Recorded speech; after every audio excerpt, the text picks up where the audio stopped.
30 करोड विमुक्त जाती भटक्या जमाती समाजात माझा नमस्ते प्रणाम वंदन. साथियो, मी आता राज्यसभेचे खासदार आदरणीय पाटील साहेबांना मी भेटलो. पूर्ण भटक्यामुक्त समाजाचं एक निवेदन साहेबांना दिलेलं आहे. साहेब, भटक्यामुक्त समाजाची खूप मोठी परिस्थिती आहे.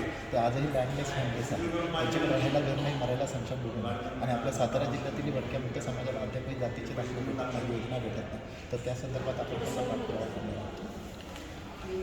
भटक्या विमुक्त समाजाला माझं या अभियानाच्या निमित्ताने सर्वप्रथम मी तू हे भारत जोडो अभियान जे मोटरसायकलवर करत आहेस त्याबद्दल प्रथम तुझं मनापासून अभिनंदन करतो.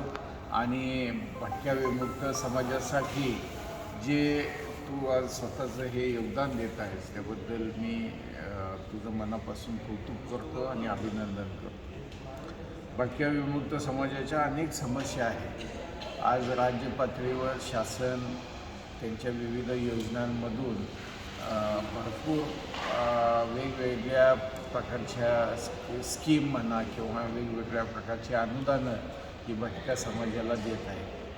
आपण त्याचा नीट अभ्यास करून त्यामध्ये व्यवस्थित कागदपत्रांचा पाठपुरावा करून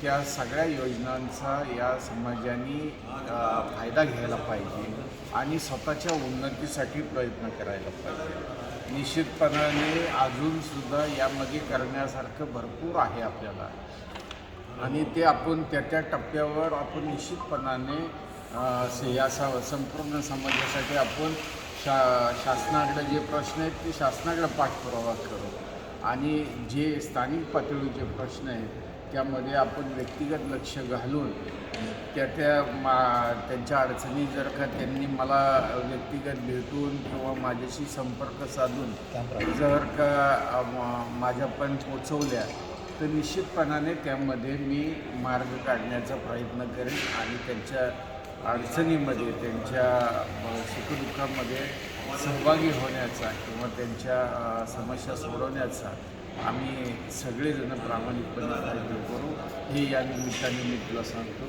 तुझ्या ह्या भारत जोडो अभियानाला माझ्या मनापासून शुभेच्छा आहेत आणि तुझं पुन्हा एकदा मनापासून कौतुक आहे.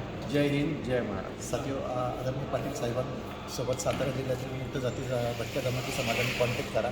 साहेबांच्या मार्गदर्शनाने कलेक्टर साहेबांसोबत भरती साहेब आणि तिथे कॅम्प राबवून जातीचे दाखले आणि शासकीय डॉक्युमेंट्स काढून घ्या. सेंट्रलच्या जे योजना आहेत त्या योजनांसाठी साहेब पाठपुरावा करतील केंद्रीय सामाजिक न्याय मंत्रालयाला.